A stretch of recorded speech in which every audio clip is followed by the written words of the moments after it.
Nosso grupo vai falar sobre condomínio edilício, incorporação imobiliária. Ele é composto pela Bianca, pelo Davi, pela Débora Maria, por mim, Débora Barbosa, pelo Douglas e pelo Felipe.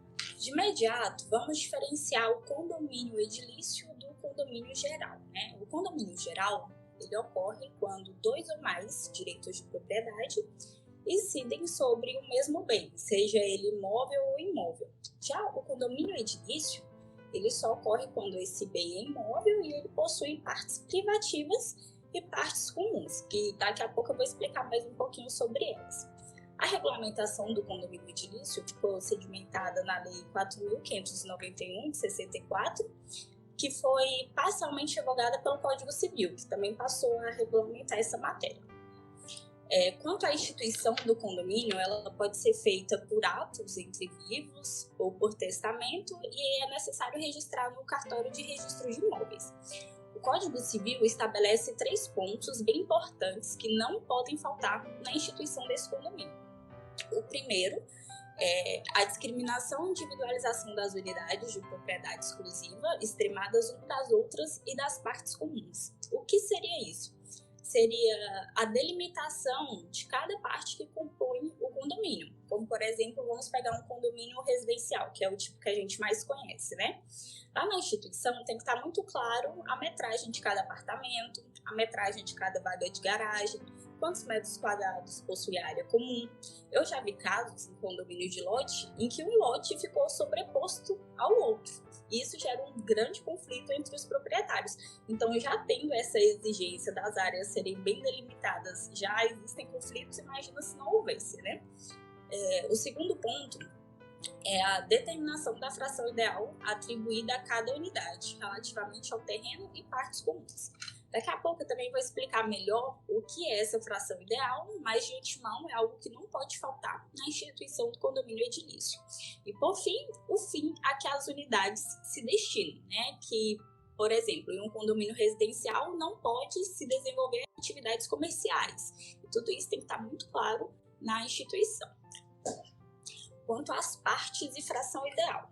No condomínio, nós temos a parte privativa, né, a parte autônoma, que seria ali, por exemplo, a sala ou o apartamento do condomínio, que ele pode alienar sem o consentimento dos demais proprietários, e temos a parte comum. Se somarmos essas duas, nós temos o que chamamos de fração ideal. A fração ideal, ela é muito importante para definir o preço da taxa de condomínio, para definir o peso do voto em assembleia. Por exemplo, se o meu apartamento ele é maior que o do Felipe, nada mais justo que a minha fração ideal seja maior que a dele, logo eu pagarei uma taxa de condomínio maior que a dele. E aí, nesses casos, o meu voto em assembleia pode ser maior que o dele também, mas aí vai depender do que diz a convenção do condomínio. Quanto à personalidade jurídica do condomínio, esse ainda é um tema bastante debatido, né? O fato é que o condomínio, ele não é uma pessoa jurídica do tipo empresa, até porque ele não possui fins lucrativos. Daí, alguns doutrinadores dizem que isso não afasta a personalidade jurídica, porque ele é um sujeito de deveres e direitos, né? No entanto, o entendimento que sobressai é que o condomínio não possui personalidade jurídica, mas possui uma capacidade processual, que é aquela capacidade de ser parte em um processo. Quanto ao Código de Defesa do Consumidor, ele não se aplica à relação entre condômino e condomínio no que diz respeito às taxas condominiais.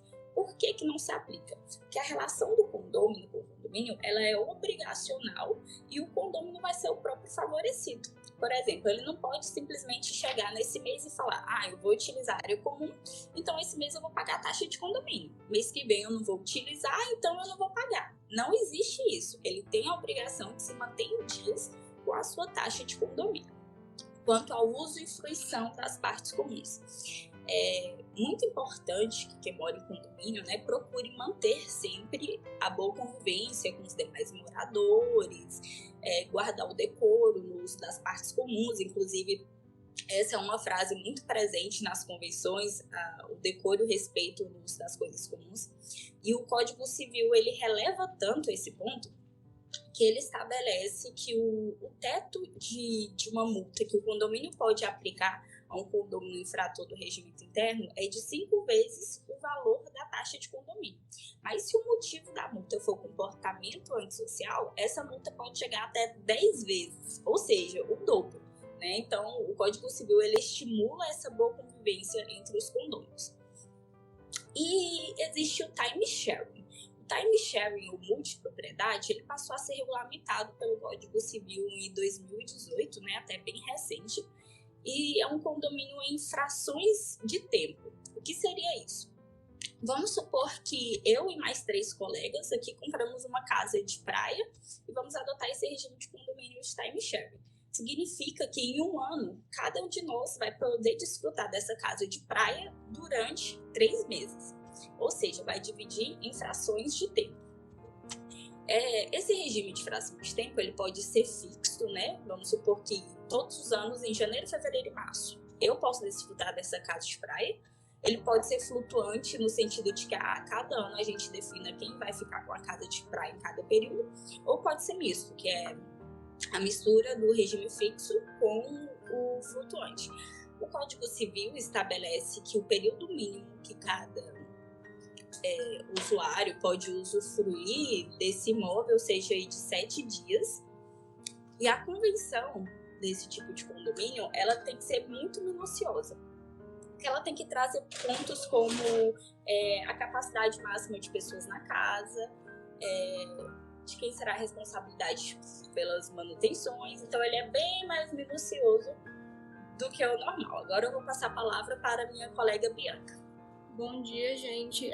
Eu me chamo Bianca e, passada essa parte introdutória, eu irei agora falar sobre alguns aspectos que tratam a legislação a respeito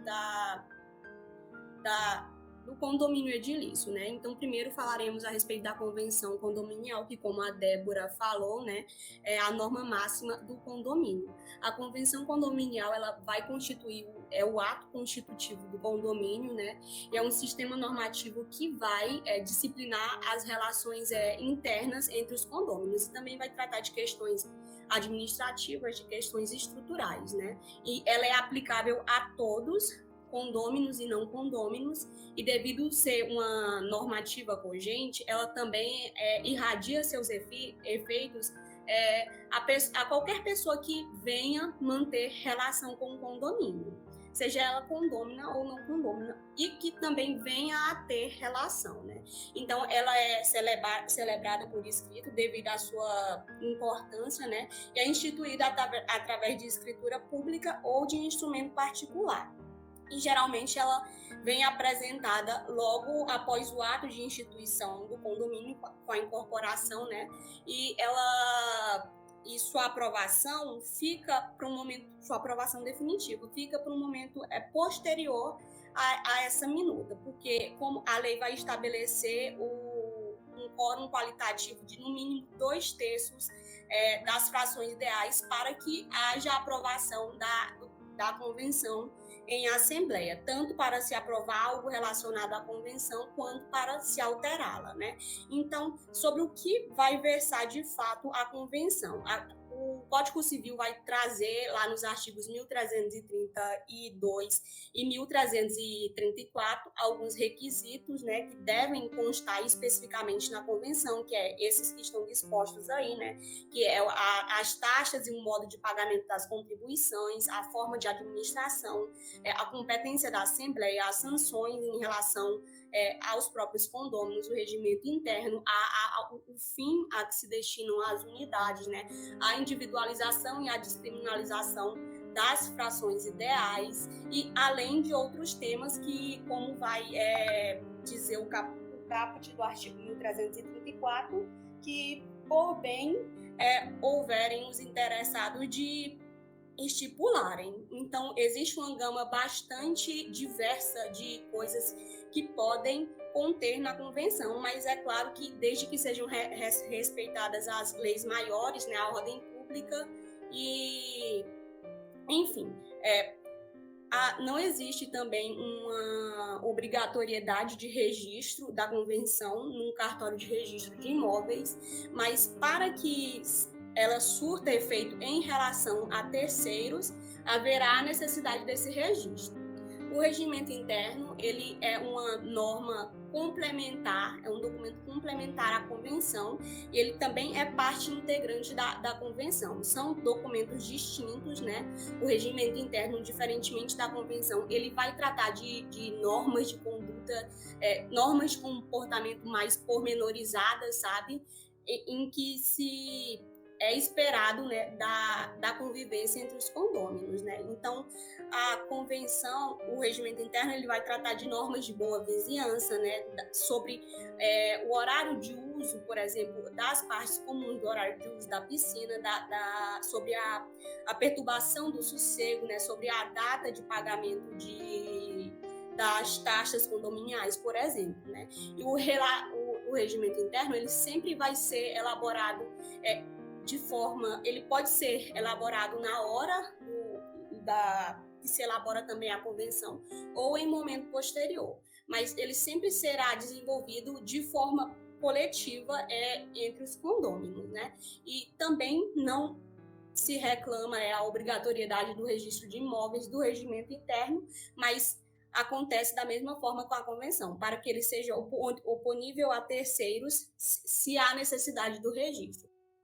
Bom, o condomínio edilício, como a Débora falou, ele é formado por partes que possuem estruturas de propriedade de uso comum e propriedades de uso exclusivo, né? Então, as poções comuns são aquelas a que todos os condôminos têm direito de uso, e as poções e as partes acessórias são de uso exclusivo dos titulares das unidades, né? Em relação à alienação das partes comuns e acessórias, é expressamente vedado, das partes comuns, no caso, perdão, é expressamente vedado que haja alienação das partes comuns, porque elas são indissociáveis relativamente às unidades. Então, cada titular de unidade, cada titular de uma fração ideal exclusiva tem direito a uma porção de uso em relação às unidades comuns. Então, por exemplo, é impossível que um condômino resolva alienar,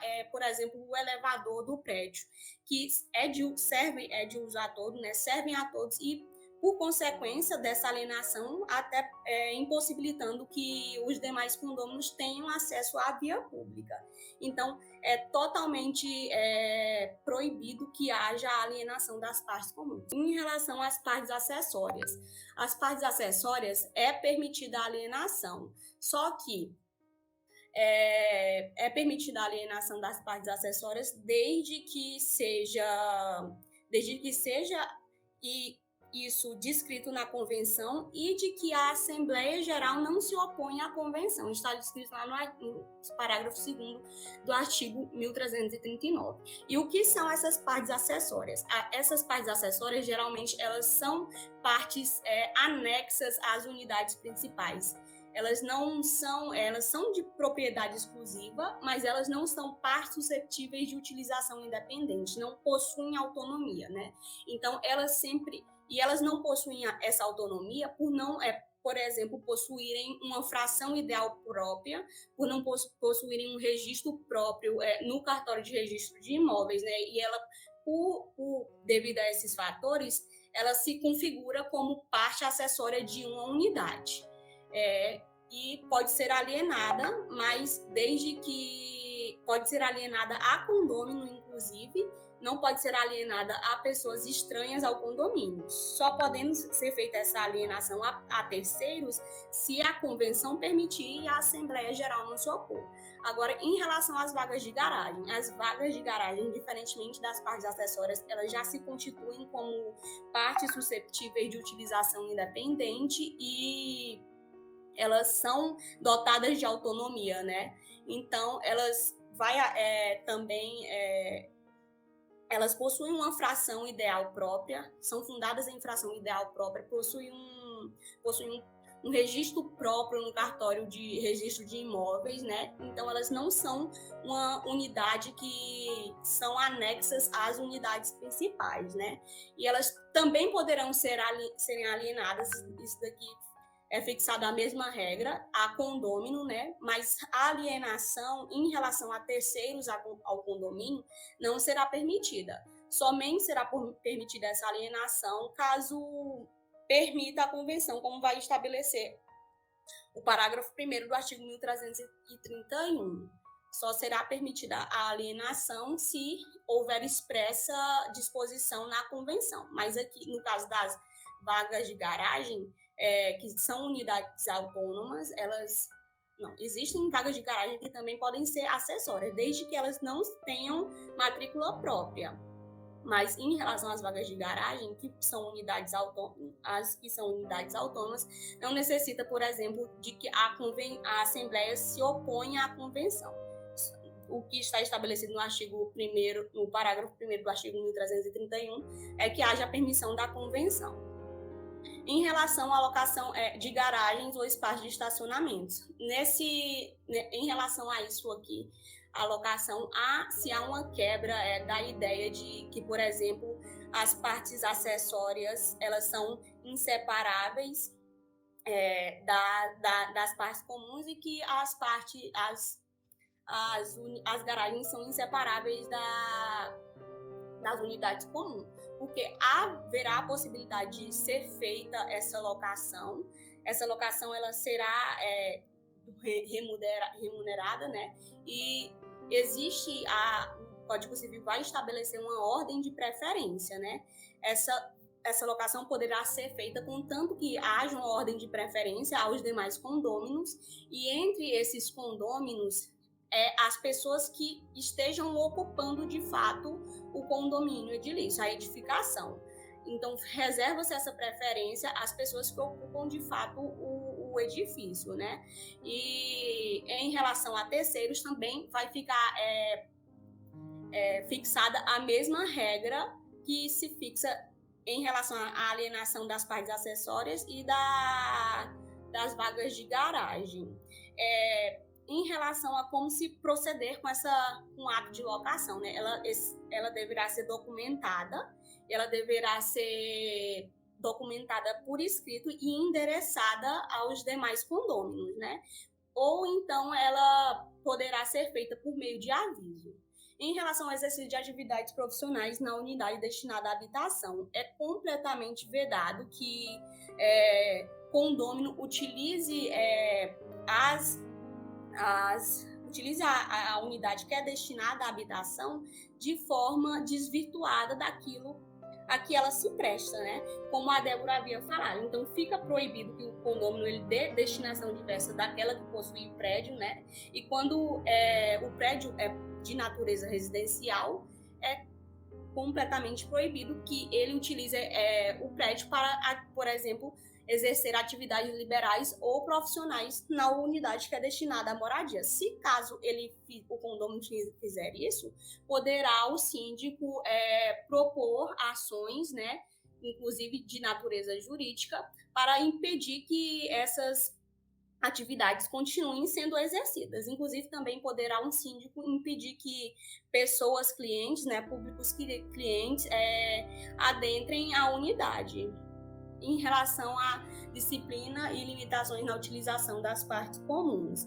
Então, como anteriormente já foi dito, a todos os condôminos é autorizado o uso das partes comuns, né, desde que eles não desvirtuem a sua finalidade e desde que eles não se excluam os outros condôminos do uso, né? Mas, em regra, existe, mesmo na ausência da utilização de uma parte comum, não se autoriza que o aproveitamento individual por parte de um condômino ou de um grupo de pessoas, né? Só que existem situações específicas, como que o próprio Código Civil vai dar a entender na legislação, de que alguns condôminos utilizem como propriedade exclusiva algumas partes comuns do prédio. Isso acontece muito com o terraço, por exemplo.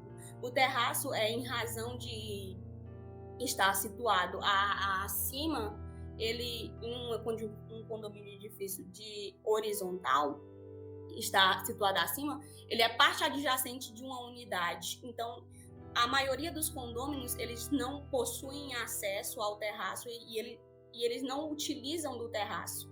Então, em razão disso, dessa proximidade e da não utilização de dos demais condôminos, né, com frequência, há a possibilidade do uso da unidade superior de forma exclusiva por parte de um condômino e também em outras situações. Só que essa possibilidade haverá caso a convenção seja omissa e caso a Assembleia Geral permita, né? E a Assembleia Geral, a partir desse consentimento, ela vai dispor de como se procederá essa cessão, porque não há transferência da propriedade, a propriedade não se torna não tem o condômino que adquire, entre aspas, o uso da parte comum, ele não possui a exclusividade do domínio. Se cede o uso da parte comum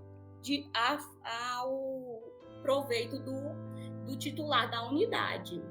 Então, existem essas situações, né? E elas são previstas no Código Civil. Então, essa ocupação, o proveito das áreas comuns, elas vai se dar, mas ela não vai impedir, por exemplo, em algumas situações, que se exclua a utilização dos demais titulares, mesmo que seja dada, né, a possibilidade de um condômino utilizar de forma exclusiva de uma parte que é comum. Só que nada impede, né, que a Assembleia Geral, através de votações e de debates, permita que esse condômino utilize de forma exclusiva essa parte. Em relação à realização de obras e reparos, né, existem essas três o Código Civil ele vai dividir a realização dessas obras em voluptuárias, úteis e necessárias, né? As duas primeiras espécies, que são as obras voluptuárias e as úteis, né, que não possuem caráter de urgência, elas dependerão de aprovação pela Assembleia dos Condôminos para que sejam feita a sua realização. As obras voluptuárias, por exemplo, são obras de embelezamento do edifício, né? E as úteis são de, por exemplo, melhoramento ou aumento do edifício. Então, essas duas obras, elas ficarão a depender da aprovação da Assembleia dos Condôminos. Em relação às obras voluptuárias, elas dependerão da aprovação de 2/3 e das úteis da unanimidade dos condôminos, né? Em relação às obras necessárias, dada o seu caráter de urgência, né, quando possuem caráter de urgência, elas não dependerão de uma prévia autorização da Assembleia. Elas poderão ser feitas até mesmo sem autorização da Assembleia, mas logo depois poderá ser convocada, né, para o debate. Não sendo, por exemplo, essas obras necessárias urgentes, elas passarão e que importem despesas excessivas, né, elas somente poderão ser efetuadas após a autorização da Assembleia, né. Então, é isso que eu tinha para falar, e agora eu passo a minha palavra ao nosso colega Douglas Patrício. Anualmente se elabora um orçamento das despesas comuns rotineiras do condomínio, para a finalidade de estabelecer as contribuições. Conforme a Milton Quirino, a classificação é bem exemplificada. Existem despesas úteis, necessárias e voluptuárias. As voluptuárias são de mero embelezamento. Por exemplo, uma redecoração total na portaria necessita de 2/3 dos votos dos condomínios. As despesas necessárias são aquelas obrigatórias, como o conserto urgente e indispensável de uma bomba, que pode ser feito até mesmo sem a autorização da Assembleia. Já as obras úteis, que são melhorar o funcionamento das áreas comuns, dependem da maioria simples dos condôminos. Nos dois casos, entendemos que se trata de obras úteis. Consideramos indispensável um aparelho de ar-condicionado no salão de festa, também assim o aquecimento de piscina para maior conforto de todos. As despesas a que se obriga o condômino decorrem de variada gama de gasto de manutenção e conservação do condômino. como de vigilância, portaria, limpeza, energia elétrica, gás, água e outros encargos trabalhistas. Cobrança judicial dos encargos condominiais. Para excitar a ação de cobranças por atraso, anexam-se ao pedido de cópia de ata da Assembleia Geral Ordinária onde se encontra prevista as despesas, ou da Assembleia Geral que autoriza os gastos extraordinários comprovante que corresponde à cobrança do débito, e assim os boletos ou recibos das contas condominiais, a comunicação que deu a ciência aos condomínios da previsão orçamentária e do rateio das despesas. Renuncia à parte ideal para eximir-se das despesas comuns. Já relativamente ao condômino edilício, não está completada a renúncia de fração ideal em troca de isenção das despesas e encargos.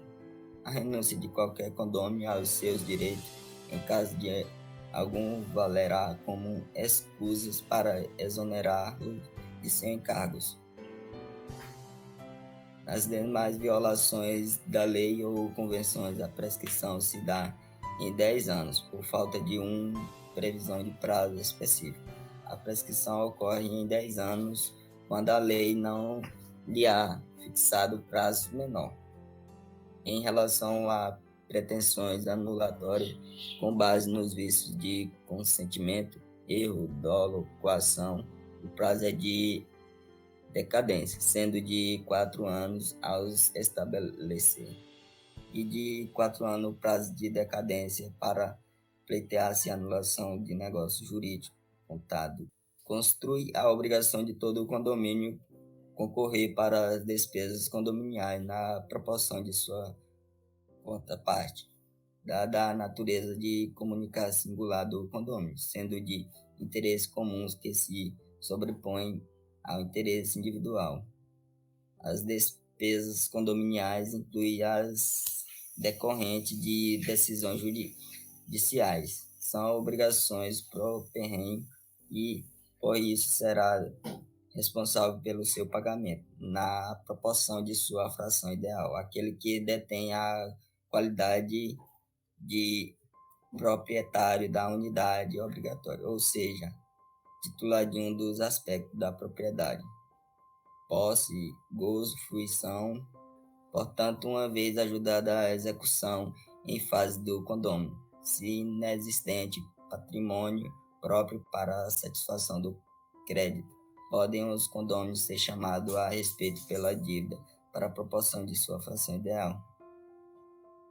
O bem residencial da família é penhorável para atender às despesas comuns do condomínio, que gozam de prevalência sobre interesses individuais de um condômino.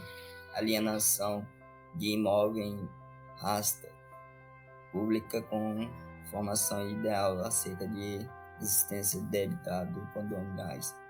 A extinção do condomínio. Para a construção, submetem-se aos projetos de demolição e construção ao procedimento administrativo municipal. Na venda do edilício, os condôminos terão preferência para a compra, frente aos estranhos, na existência de ofertas com preço igual. Bom dia, colegas. Agora, nessa segunda parte, iremos tratar sobre a incorporação imobiliária.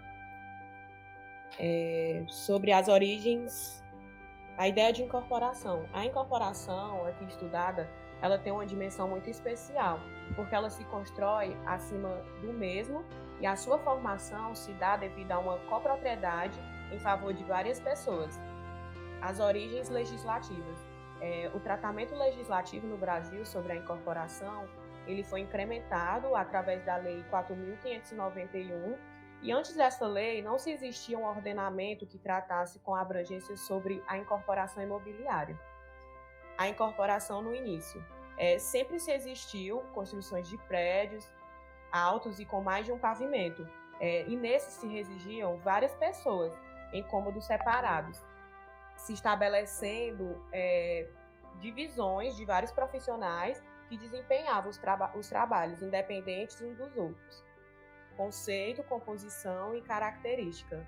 No artigo 28 da Lei 4.591, apresenta uma definição concisa sobre incorporação, que diz que é uma atividade exercida com o intuito de promover e realizar a construção para alienação total ou parcial. O caráter de proteção ao adquirente nas leis da incorporação. Está salientado que a Lei 4.591, ela que estrutura um sistema de proteção ao adquirente. Sobre o incorporador, é uma pessoa jurídica ou natural que promove a construção de edificações, tanto que podem ser compostas de unidades autônomas para sua alienação total ou parcial. E a figura central dessa incorporação é a pessoa que formula a ideia da edificação. Sobre as exigências para a caracterização do incorporador, não basta para ser incorporador alguém assumir um empreendimento, tem que se planejar a realização. Então, é imprescindível a ligação do incorporador ao imóvel. Incorporador e construtor. Não se confunde essa ideia de construtor com de incorporador, porque a última lá abrange aspectos mais amplos, tanto de organização quanto de administração, e já o construtor ele é o responsável pela qualidade e solidez da obra. Natureza e característica do contrato de incorporação. É formada uma relação entre incorporador e adquirente, onde se concretiza um contrato, onde o primeiro assume o encargo de construir o conjunto de unidades e o segundo a pagar o preço pleiteado. Sobre o objeto e a causa do contrato de incorporação, pode-se dizer que, em razão da natureza do contrato, encontra-se um objeto que contém tanto os elementos reais quanto elementos de natureza obrigacional, e eles que formam a propriedade do imóvel. A natureza real ele consiste na atribuição e a natureza obrigacional é a própria construção, ou seja, a execução. Sobre as pessoas que podem assumir a incorporação. Na maioria dos casos, as pessoas no contrato, elas envolvem o incorporador, o que assume a obrigação, tanto de implementar o empreendimento, já os adquirentes, eles vão compor a construção. A irretabilidade dos contratos decorrente da incorporação, se não verificada a inadimplência das prestações.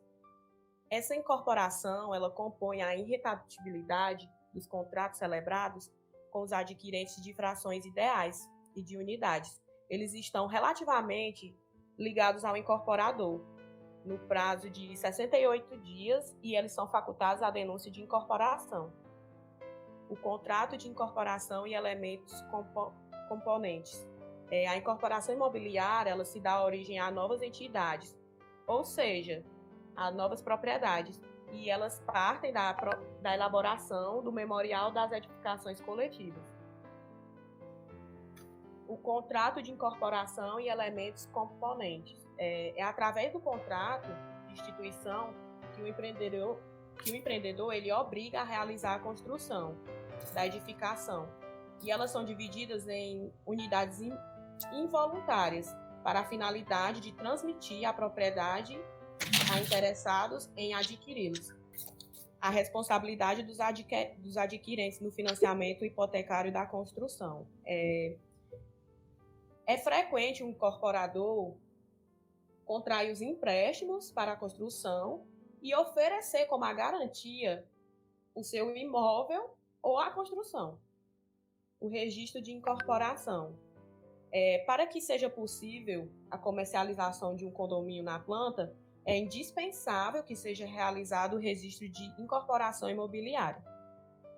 Documentos para o registro.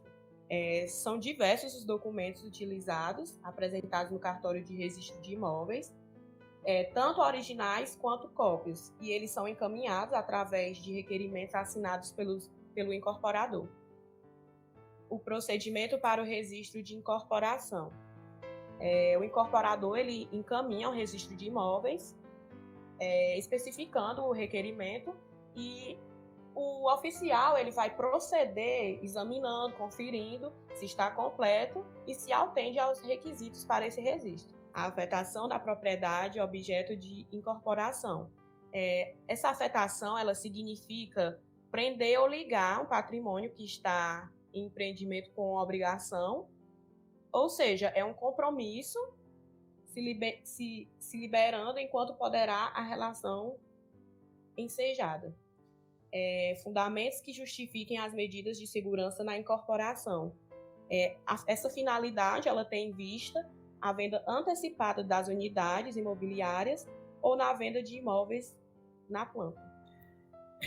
Bom dia, pessoal. Eu sou o Davi. Eu vou falar um pouco mais sobre esse patrimônio da afetação, que é o que a Débora tem falado sobre essa afetação da propriedade.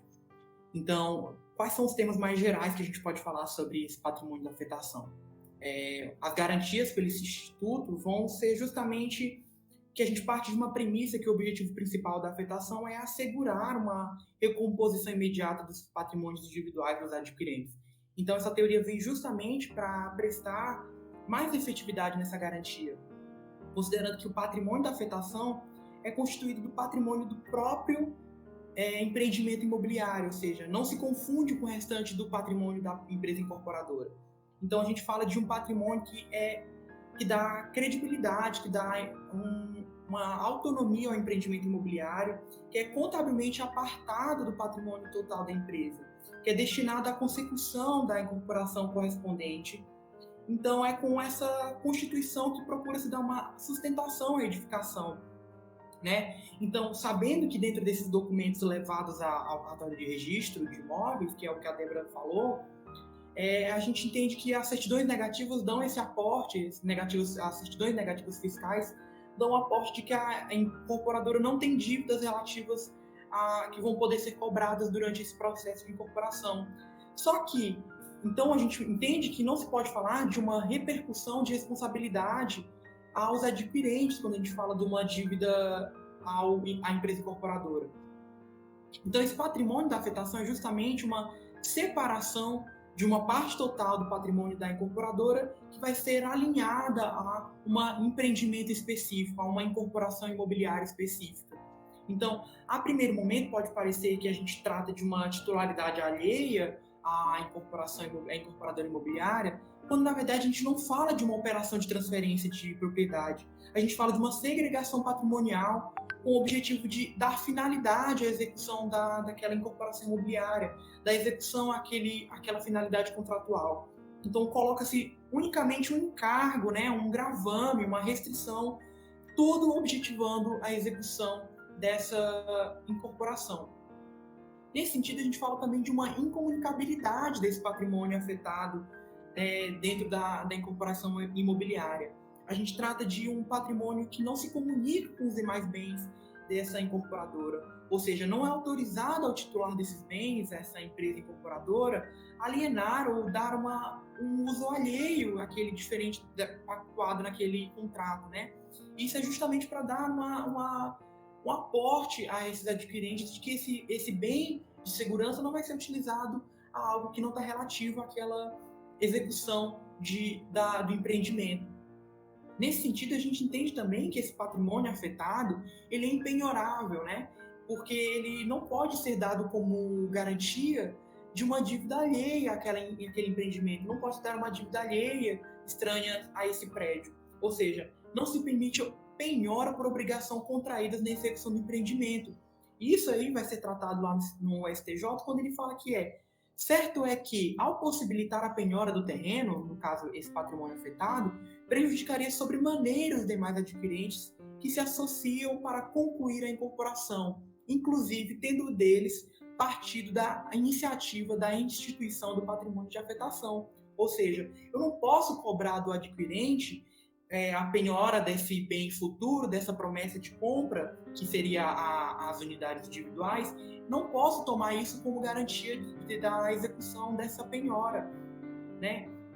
Então, dentro desse sentido, a gente entende que as únicas operações de créditos garantidas com patrimônio da afetação vai estar lá no parágrafo 3 do 31A da Lei 4591 de 64, que diz o seguinte, né? Poderão ser objetos de garantia real em operação de crédito cujo produto seja integralmente destinado a consecução da edificação correspondente. Ou seja, a gente só pode ter a operação de crédito com esse bem de patrimônio da afetação quando ele tiver a objetividade de execução da edificação. E nesse sentido, a gente também entende que existem ativos e passivos em regime de afetação, ou seja, pode ser que esse montante inicial do patrimônio de afetação possa ser aumentado durante a execução do patrimônio, né? Ou seja, as mensalidades podem ser aumentadas, pode ter uma renda de casos investidos nesse patrimônio, e também eles podem ser diminuídos na execução desse contrato, ou seja, eles podem derivar de execuções de encargos, de custos da manutenção desse patrimônio, né? Então, a gente entende que essa atividade entre ativos e passivos do regime de afetação é uma relação de que esses bens podem ou não ser aumentados ou diminuídos. E nesse sentido, a gente precisa falar sobre também a formalização desse patrimônio de afetação, que, como a Débora falou sobre os documentos levados ao registro de imóveis, também está lá nesses termos qual que é o patrimônio de afetação que fica a cargo da empresa incorporadora, né? Então, é a partir do arquivamento dos documentos e do pedido de registro que passa a valer a afetação. E aí a gente também é interessante falar sobre o conjunto de edifícios em uma única incorporação. Lá no parágrafo 9 do 31A, ele diz o seguinte, que no caso de conjuntos de edificações, ou seja, de um mesmo conjunto de edifícios dentro de uma mesma incorporação, a gente pode tratar de patrimônio de afetação separado. E aí ele dá nos incisos 1 e 2 que o subconjunto de casas para as quais esteja prevista a mesma data de conclusão e edifícios de 2 ou mais pavimentos para se ter um patrimônio de afetação dividido. Sobre o prejuízo do patrimônio afetado causado pelo incorporador, no parágrafo 2 da mesma lei, vai dizer que o incorporador responde pelos prejuízos que causaram ao patrimônio de afetação. Essa redação vai ser dada lá pela Lei 10.931 de 2004, né? Que vai incluir vários parágrafos dentro dessa Lei 4591. Então, sobre a responsabilidade da comissão de representantes ou do agente financeiro pelo patrimônio de afetação, são vários os artigos, mas um artigo que é interessante falar é o 31C, quando ele fala que a comissão de representantes e a instituição financeira da construção poderão nomear às suas expensas, né, pessoa física ou jurídica para fiscalizar o acompanhamento do patrimônio da afetação. Ou seja, existe uma relação muito próxima da comissão de representantes à execução da incorporação imobiliária, com uma série de direitos e deveres que ela vai poder executar dentro dessa relação do patrimônio de afetação, de fiscalização do patrimônio de afetação. E aí a gente fala também sobre a obrigação do incorporador relativamente ao patrimônio afetado. Um exemplo que também é interessante, que comunica com o 31C, é o 31D, no inciso 7, que ele vai dizer o seguinte: incumbe ao incorporador assegurar à pessoa nomeada no termos do 31C o livre acesso à obra, aos livros, aos contratos e à movimentação da conta de depósito, né? Então, o incorporador vai se comprometer a possibilitar, nos termos do 31D, várias sequências de atividades relativas à incorporação imobiliária e ao patrimônio afetado. Sobre a extinção do patrimônio afetado, né, que a gente vai ter nos termos do 31E, a gente vai ter que entender, são 3 possibilidades, né, quando a gente tem no inciso 1 a averbação da construção, né, que se conclui a execução do contrato, nos termos mais comuns, que é a entrega da obra depois de todo o trâmite contratual. No inciso 2, ele vai dizer que é a revogação em razão de denúncia da incorporação, e aí a gente vai ter a necessidade de comprovar toda essa denúncia, de acompanhar o respectivo termo e provar a comunicação aos adquirentes dessa denúncia, e aí a gente vai ter a revogação desse contrato. E também a gente vai também entender a liquidação deliberada pela Assembleia Geral. Então, essa extinção vai decorrer da liquidação do patrimônio de afetação formalizada pela comissão, que vai encaminhar o requerimento dessa liquidação. Sobre a afetação e a falência ou insolvência do incorporador. Então, essa deliberação vai poder ser feita dentro da Assembleia dos Condôminos para assumir ou incorporar e continuar a obra no caso de falência ou insolvência do incorporador ou paralisação e atraso justificativo da construção. Isso nos termos do 31F. Aí a gente tem vários parágrafos que vão discorrer sobre como se dá essa deliberação da Assembleia dos Condôminos. E aí é interessante citar o parágrafo 1, que é basicamente sobre quais são os trâmites que se precisa juntar para executar essa Assembleia de Deliberação.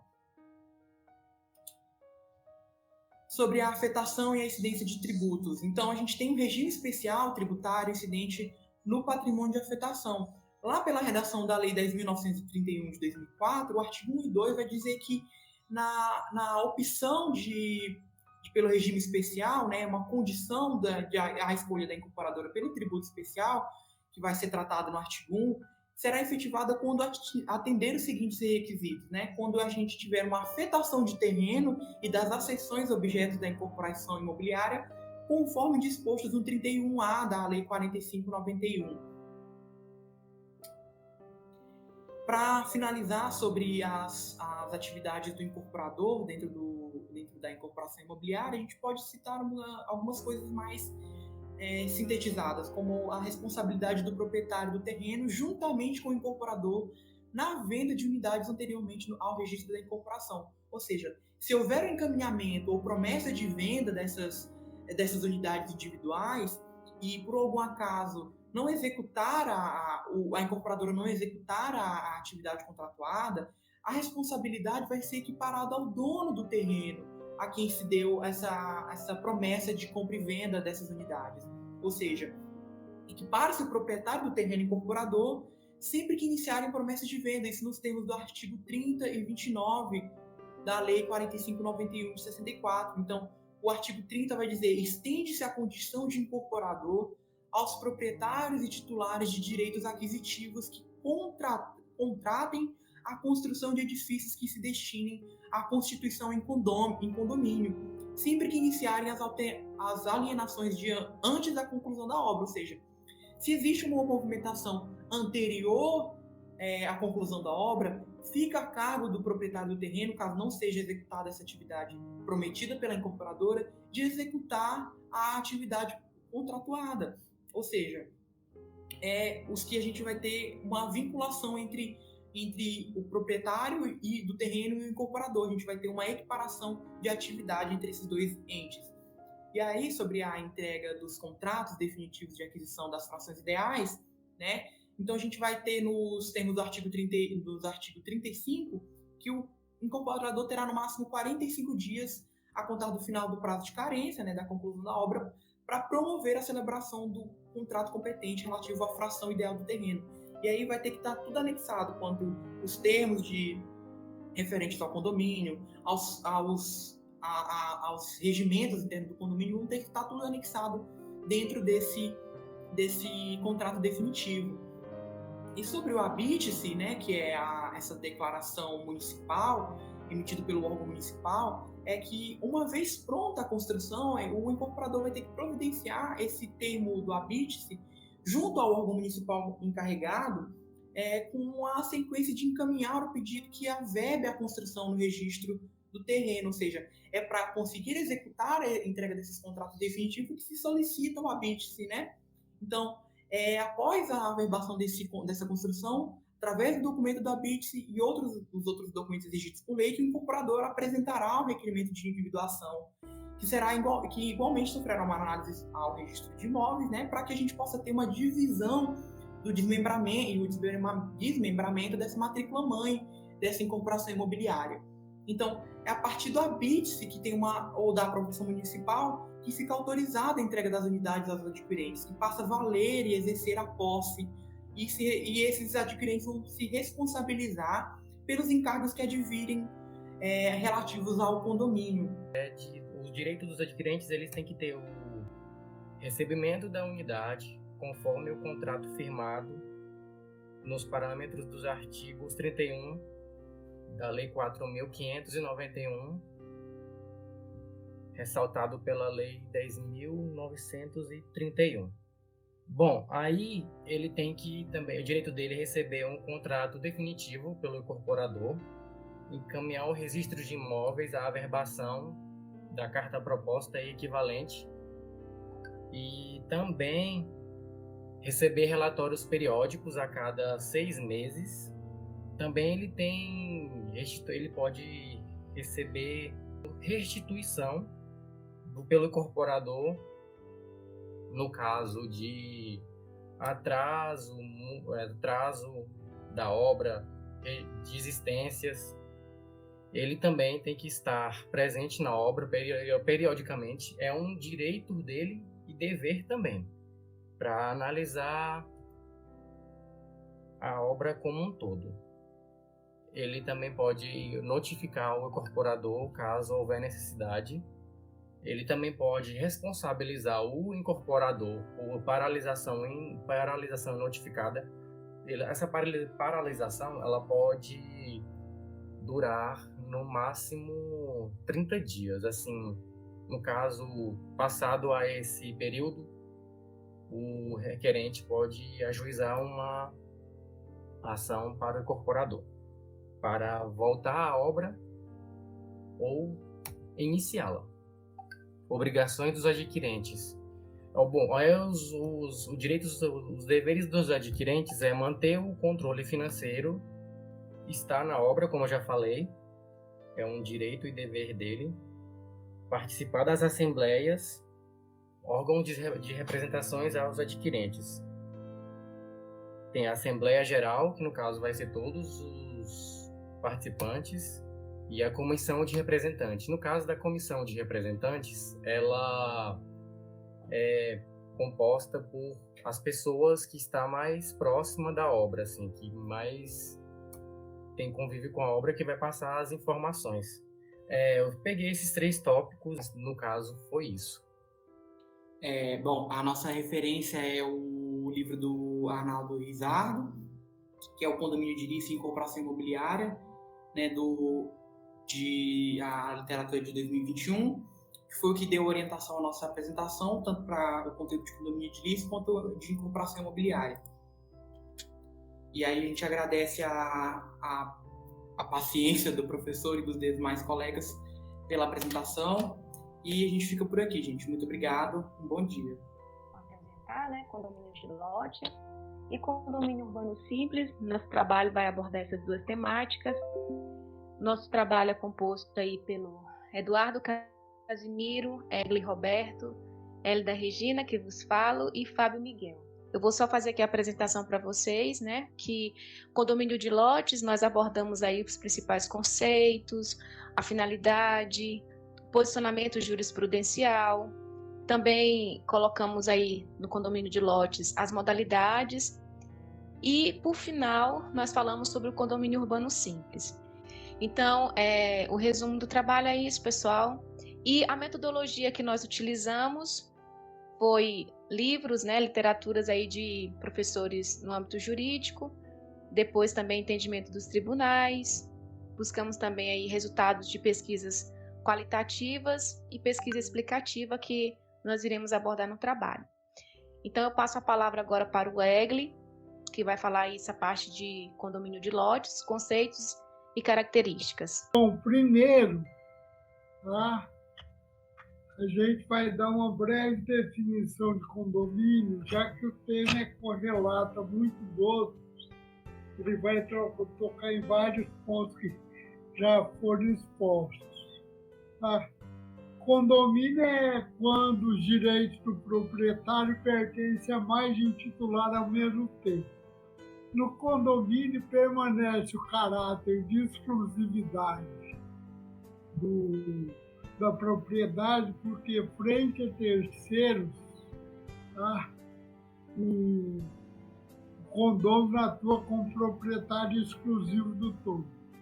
A expressão lote ela foi definida pela Lei de Parcelamento do Solo Urbano.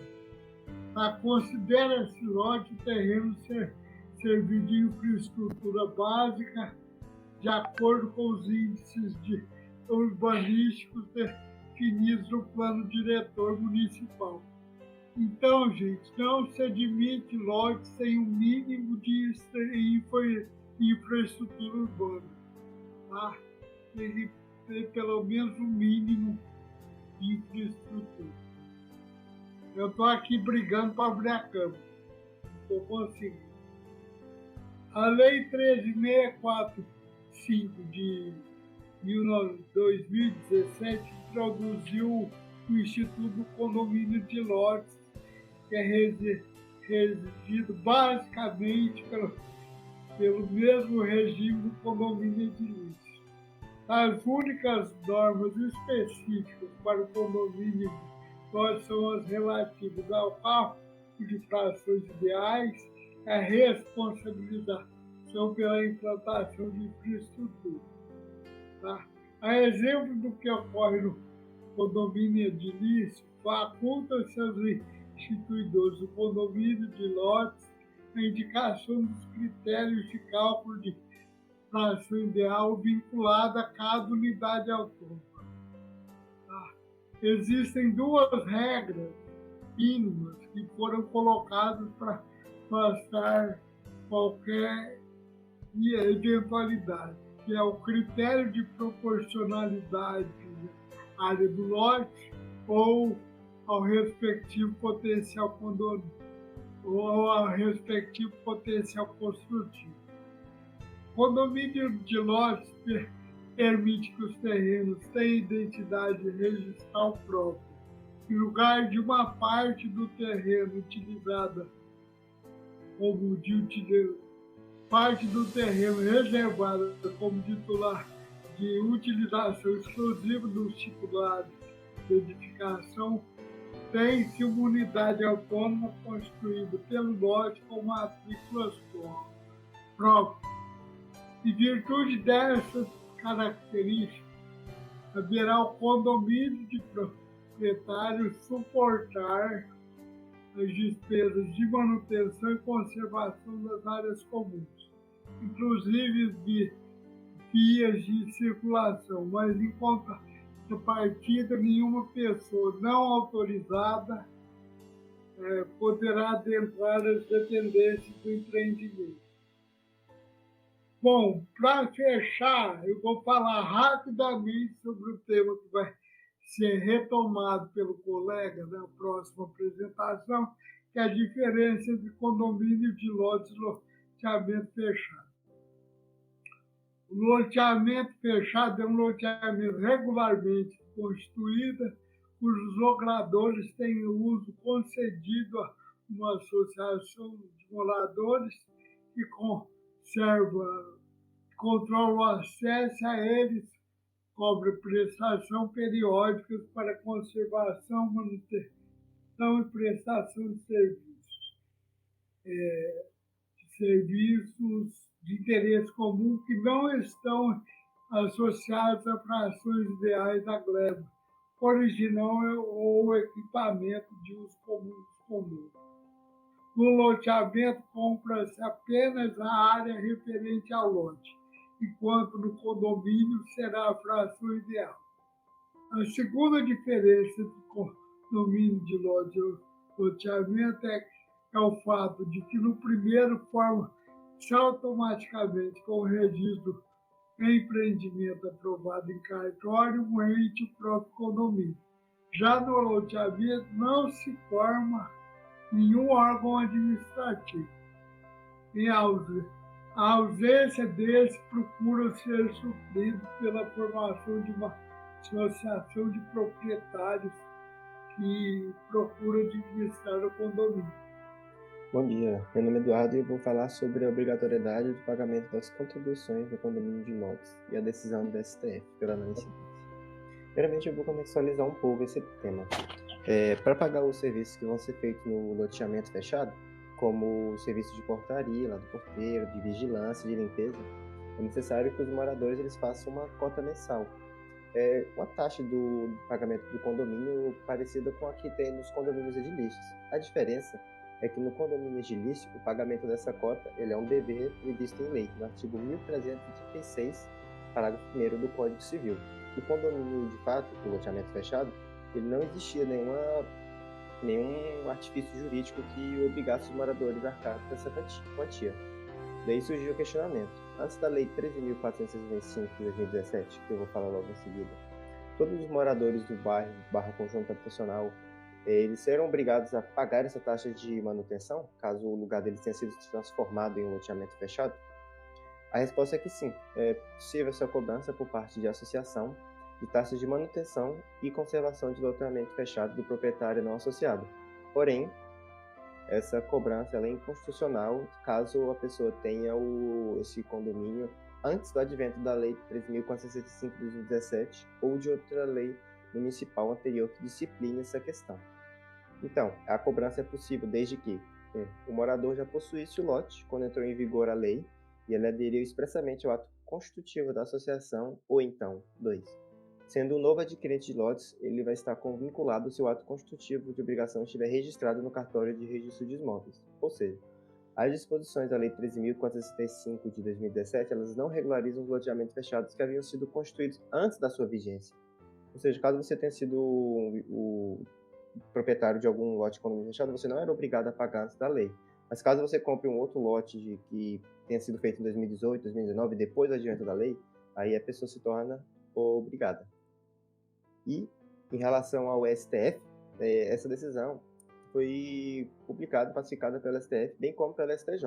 Ela diz que é inconstitucional a cobrança por parte de associação de taxa de manutenção e conservação de loteamento imobiliário urbano de propriedade não associada até o advento da Lei nº 3.465 de 2017. Eu fui observar essa decisão e a principal justificativa que foi repetida por diversos juízes que acataram, ela era que não se pode, não está diante da obrigação de associar nem de manter associado, mas sim da obrigação de partilhar as despesas que beneficiam diretamente todos os cotitulares daquele espaço que é comum.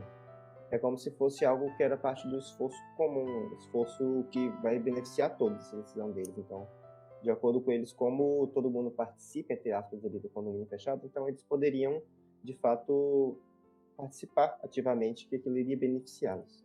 Continuando falando acerca das normas que regem os condomínios de lote. Sem dúvida, a principal delas foi a alteração trazida pela Lei 13.465 de 2017, que incluiu, no capítulo que trata de condomínio edilício, uma seção específica para condomínio de lotes. Então, a disciplina do condomínio de lotes foi incluída no Código Civil por meio dessa lei. O caput do artigo, por exemplo, do artigo 1358-A, diz que pode haver em terrenos partes designadas de lotes, que são propriedades exclusivas, e partes que são de propriedade comum dos condôminos. Aí nós percebemos que os lotes tanto podem ser construídos de forma individual como em partes comuns de uso dos condôminos. Eu destaco ainda o parágrafo 2º dessa lei, que taxativamente atribui aos condomínios de lote a mesma disciplina aplicada aos condomínios edilícios, né, obviamente no que for possível, resguardadas as especificidades dessa modalidade que foi introduzida no direito brasileiro, podemos considerar recentemente, em 2017. Na teoria da Rússia, ele diferencia os condomínios de lotes dos condomínios edilícios nos seguintes termos. Enquanto no condomínio de lote você tem lotes ou terrenos que estão prontos, aptos para serem edificados, não há edificação ainda, nas demais espécies de condomínio, no caso do condomínio edilício, essas unidades elas já estão construídas, né? São casas, apartamentos, são edificações prontas para uso. Essa é uma das principais diferenças entre essas duas modalidades de condomínio.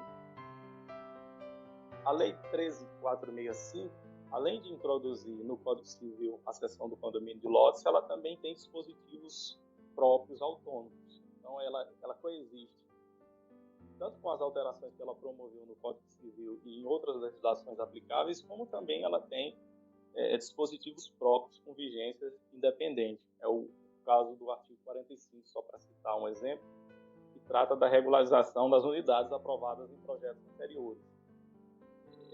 Coadunando aí com a fala do nosso colega acerca desse marco temporal de 2017 que definiu esse regime de condomínio de lotes. Eu destaco ainda outras alterações que foram operadas pela lei em outras legislações, como, por exemplo, a Lei de Parcelamento e Uso do Solo Urbano. que é a Lei 6766 de 79. Foi incluído, por exemplo, o parágrafo 7º no artigo 2º, que diz que o lote poderá ser constituído sob a forma de imóvel autônomo ou de unidade imobiliária integrante de condomínios de lotes. Essa alteração na Lei de Parcelamento do Uso do Solo Urbano possibilitou a figura do condomínio de lotes de forma legalizada, de forma que trouxesse mais segurança jurídica às incorporadoras, aos construtores, porque os condomínios de lotes eles eram uma prática, né, mas careciam de ordenamento, careciam de regramento próprio, e a lei de 2017 cuidou de trazer essa disciplina. Outra alteração importante também na mesma lei de uso e parcelamento do solo foi a inclusão do parágrafo 4º no artigo 4º, que diz que nos lotes de integrantes do condomínio de lotes poderão ser instituídas limitações administrativas a direitos reais sobre coisa alheia em benefício do poder público. Nessa situação, o poder público atua com seu poder de polícia para estabelecer algumas limitações a esses condomínios de lote, fazendo com que eles se integrem à paisagem urbana e também cumpram a sua função social, não se constituam como blocos isolados e por muros ou que desconectem as vias urbanas. Então, a limitação do poder público ela pode ser feita também por uma inclusão, uma alteração feita pela lei de 2017. Ainda na doutrina de Tartucci, ele destaca que a inclusão desse parágrafo 7º no artigo 2º fez surgir duas modalidades de loteamento. O loteamento tradicional, que é o que nós conseguimos ver aí na figura, onde os lotes eles constituem unidades imóveis autônomas, independentes. As vias estão livres para passagem, para circulação de pessoas residentes ou não naquele espaço urbano. Já no loteamento condominial, esses lotes são unidades autônomas, mas pertencem a um condomínio. Existem áreas comuns de uso dos residentes, das pessoas que ali adquirem seus imóveis, e passam a utilizar esses espaços de forma exclusiva por fazerem parte daquele regime de condomínio. E aí, aprofundando um pouco mais sobre as limitações administrativas que a lei permite, nós podemos citar, por exemplo, a restrição à construção de muros. O poder público pode restringir a construção de muros, evitando que esses espaços se isolem da paisagem urbana e prejudiquem, por exemplo, a circulação de pessoas e veículos no seu interior. E, diante do poder de polícia que a administração pública tem, tomar essas providências para viabilizar a integração desse loteamento com as demais áreas urbanas. Ainda há, na lei de uso e parcelamento do solo, uma outra modalidade de loteamento, que é o denominado loteamento de acesso controlado. Aí foi instituído pela inclusão do parágrafo 8º ao mesmo artigo 2º que nós estamos citando, e estabeleceu a lei a seguinte redação: constitui loteamento de acesso controlado a modalidade de loteamento definida conforme a lei, cujo controle de acesso será regulamentado por ato do poder público municipal, sendo vedado o impedimento de acesso a pedestres ou condutores de veículos não residentes. Então, a ideia desse loteamento de acesso controlado é permitir o fluxo de pedestres, de veículos, permitir o fluxo normal das vias, sem que haja uma descontinuidade desses espaços urbanos. E, com isso, eu passo a palavra à nossa colega Elida Braga. Condomínio urbano simples. Se eu perguntar aqui para vocês sobre condomínio urbano, né, simples. Se a gente pegar a própria palavra, condomínio urbano simples, né, urbano porque realmente está na área urbana, e simples da ideia de que não há tanta formalidade. Mas vamos ver o que a Lei 13.465 de 2017, ela nos ensina. Artigo 61. Quando o mesmo imóvel contiver construções de casas ou cômodos, poderá ser instituído, inclusive para fins de reurbe, condomínio urbano simples, respeitados os parâmetros urbanísticos locais, e serão discriminadas na matrícula a parte do terreno ocupada pelas edificações, as partes da utilização exclusiva e as áreas que constituem passagem para as vias públicas ou para as unidades entre si. Lendo esse artigo, se eu perguntasse aqui para vocês, me dá um exemplo, ou vocês conseguem vislumbrar, né, um condomínio urbano simples? Talvez não fique tão claro, né? Mas vamos aqui para o próximo slide, que vocês vão ver essa imagem. Se eu perguntar aqui, condomínio urbano simples, se vocês já viram algo parecido, com certeza vocês responderiam que sim. Então aqui veja que é uma casa, nessa primeira imagem nós temos uma casa, e ao fundo nós temos uma casa também, né? Então é assim, como se o proprietário morasse na frente e no fundo ele tivesse uma casa também que ele aluga, né? Para ter aí um rendimento a mais. Veja que são unidades autônomas, cada uma tem sua matrícula, né? Tem ali suas despesas separadamente e tem aí acesso às vias públicas também. Essa segunda imagem, nós estamos vendo aí também que é um lote, né? Vamos imaginar que aí seja um lote, onde o proprietário construiu aí um imóvel e ele repartiu esse imóvel aí em várias unidades, né? Várias edificações, cada uma com a sua matrícula, cada um com a sua autonomia, né? Com acesso para o público também. Então, é isso que nós chamamos de condomínio urbano simples, né? Como diz ali a lei no artigo 61. Mais adiante, nós vamos ver o que deve ser respeitado no condomínio urbano simples. Então, vamos supor que você formou em Direito e queira empreender, né?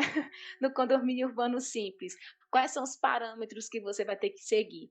Os parâmetros urbanísticos locais, né? Não é uma coisa desorganizada, é tudo bem organizado. Devem ser discriminadas na matrícula a parte do terreno ocupada pelas edificações, as partes de utilização exclusiva, as áreas que constituem passagem para as vias públicas ou para unidades entre si. Em relação à categoria, aplica-se o dispositivo na própria lei entre o artigo 1331 a 1358 do Código Civil como complemento no que couber. Então, é assim, gente.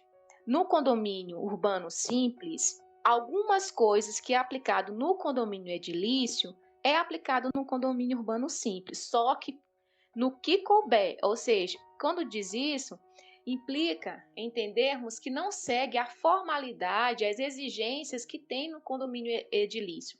Por isso que, desse modo, se reconhece a subsunção, como diz aí o texto, né, no slide, a subsunção subsidiária das regras relativas ao condomínio edilício. O que quer dizer isso? É que vai se adequar, né? Algumas situações vão se adequar, mas não tudo que tem lá na convenção do condomínio vai se aplicar aqui no condomínio urbano simples. Tá certo? Vamos então para outras observações. Olha o que esse autor, né, Carlos Eduardo Oliveira, fala sobre condomínio urbano simples. Ele deslinde. Trata-se, na realidade, de uma espécie de condomínio edilício que dispensa algumas formalidades em razão de sua pequena dimensão. Esse condomínio aplica-se a situações de terreno onde haja mais de uma construção e em que seu titular queira tornar cada uma dessas construções uma unidade autônoma de condomínio, diante da sua simplicidade. O condomínio urbano simples dispensa a apresentação de convenção de condomínio. Então, aquelas reuniões que tem que ter o síndico, que tem que ter as taxas, né? Todas essas formalidades que existem no condomínio edilício não vai se aplicar aqui no condomínio urbano simples. Situações possíveis para condomínio urbano simples. Então, vamos pensar aqui em situações. A primeira delas ocorre quando o terreno contiver várias edificações, como acontece na chamada Casa dos Fundos. Então, vamos ver essa imagem aí que vocês estão vendo. Imagine que na frente dessas várias edificações existe uma casa, né? É um lote só, existe uma casa na frente, onde que é tão amplo o lote que o proprietário quis fazer várias edificações no fundo. Então, são várias edificações, cada uma com a sua matrícula, também dá acesso, né, às vias públicas. Então, isso aqui é o que nós chamamos Casa dos Fundos, mas com todas as toda a autonomia funcional ali existindo. Então, isso aqui é a primeira situação. A segunda é essa daí que vocês estão vendo. Então, veja bem, o proprietário, né, dono do imóvel, construiu aí um lote também. Pode ver que é uma construção única, mas ela é dividida, tá? Ela é dividida, cada uma aí com a sua individualidade. Então, segunda situação está presente quando o terreno contiver uma edificação no qual haja mais de um cômodo com acesso autônomo. Tá bom? Então, essas são essas duas possibilidades que existem, uma tendo uma casa na frente e casas no fundo, e uma tem essa daí, né, casa na frente e as casinhas no fundo, cada uma com a sua autonomia, individualidade, matrícula, e essa havendo mesmo só as construções mesmo, as edificações simples, cada uma também com a sua autonomia. Próximo slide. É outra citação também do mesmo autor, Carlos Elias de Oliveira, né, Eduardo Elias de Oliveira, que diz: não se pode admitir o condomínio urbano simples para cômodos que estejam funcional e especialmente conectados, como no caso de quartos de um mesmo apartamento. É preciso haver autonomia funcional e de acesso no cômodo para ele construir uma unidade autônoma de condomínio urbano simples. Então, o que esse autor quer dizer para a gente? Que, por exemplo, você tem uma casa e você tem vários quartos nessa casa e diz assim, não, eu vou alugar quartos. Vou alugar quartos para estudantes, né, para universitários, e dizer que isso é condomínio urbano simples. Não é condomínio urbano simples. Então, uma casa grande, né, que as pessoas fazem como se fosse uma pensão, né? Que ali aluga-se quartos, as pessoas utilizam a mesma cozinha, os mesmos banheiros, também não é condomínio urbano simples, tá? Por isso que o autor reforça essa questão. E em contrapartida, eu trouxe essa imagem que vocês estão vendo, que é para a gente pensar um pouquinho, né? Sobre condomínio urbano simples e o que já aconteceu há muito tempo aqui no nosso Brasil e que até hoje talvez ainda aconteça. Vocês estão vendo aí que são várias imagens, né, onde tem aí várias pessoas morando e ali que as pessoas dividem o varal, né, e lavam as roupas no mesmo local. Se vocês estiverem bem lembrados, na obra O Cortiço, de Aloysio de Azevedo, lá de 1890, né, já tem um tempo que a gente viu lá no ensino médio. O que essa obra traz? Essa obra traz um retrato da realidade social brasileira, é uma obra naturalista, onde o autor ele reforça que existe influências, né? Podem muito bem as influências do meio, onde eu vivo, onde eu convivo, influenciar no comportamento humano. E essas influências do meio onde eu moro, elas podem influenciar na forma de como eu olho o outro, como eu olho a realidade, como eu encaro, né, o mundo. Isso traz impactos sociais muito grandes na vida de cada pessoa. Então, essa obra é uma crítica, né? E aqui, essa obra, O Cortiço, ele retrata justamente isso, né? Que as pessoas não tinham boas condições de vida, que as pessoas não tinham dignidade humana. E se a gente pensar um pouquinho, né, de lá para cá, né, isso no século XIX, que ele abordou, que a obra faz essa abordagem, mas se a gente pensar de lá para cá, a gente pode notar que poucas coisas mudaram, né? Claro que ainda existem aí projetos sociais, como Minha Casa Minha Vida e outros projetos, que realmente buscam aí resgatar a dignidade de moradia de cada pessoa, mas se você perceber, muitas coisas ainda temos que avançar. E essa obra, ela retrata justamente isso, né? Que quantos dos nossos antepassados já viveram de forma realmente não digna, né? E o condomínio urbano simples, ele vem nessa nova lei que já vinha discutindo com muitas discussões, ela vem trazer esse resgate, né? Essa valorização para o outro, né? De viver de forma muito melhor. E isso que nós estamos vendo aí, gente, não é condomínio urbano simples. Isso daí é o que nós chamamos, porque a própria palavra cortiço, o que significa? Uma habitação coletiva para a população pobre. Então, isso daí não é condomínio urbano simples. Isso aí é, inclusive, essa segunda imagem que vocês estão vendo aí, essa do lado da figurinha, é um museu no Rio de Janeiro, que eles abrigavam as pessoas lá, né? E elas repartiam ali as convivências, né? Então, não existia aí, né, valorização do direito da propriedade, né? Não existia posse, né? Nesse sentido. E também na questão de direitos de vizinhança, né? Cada um ali não tinha muito ali seus regramentos. Então, podemos observar que isso aí é uma organização coletiva, uma moradia, uma habitação coletiva sem estar caracterizada ali o condomínio urbano simples, tá bom?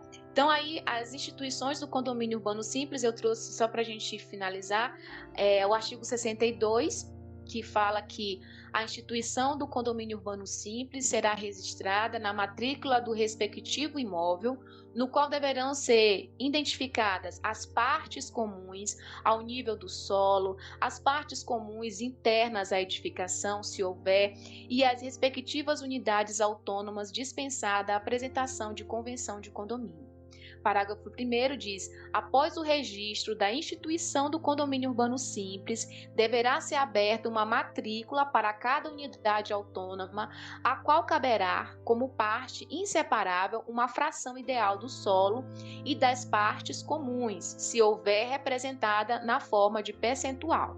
Parágrafo 2º, as unidades autônomas constituídas em matrícula própria poderão ser alienadas e gravadas livremente por seus titulares.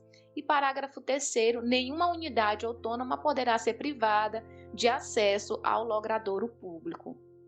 Então, pessoal, é isso que é o condomínio urbano simples, né? Realmente, pela própria nomenclatura, a etimologia da palavra aí remete à simplicidade, mas que essa simplicidade, ela deve seguir aí também alguns parâmetros para a sua existência.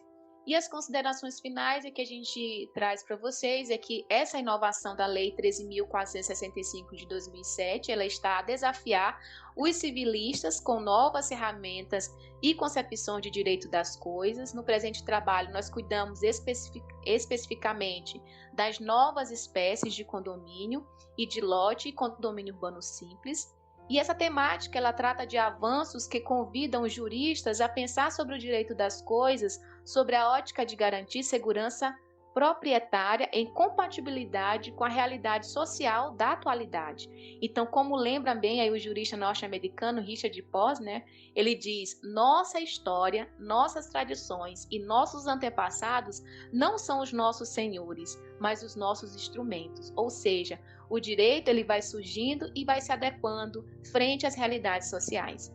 Então é isso, pessoal. A gente agradece aí a atenção de vocês, a tolerância. Estamos abertos a qualquer pergunta e dúvida que surgir.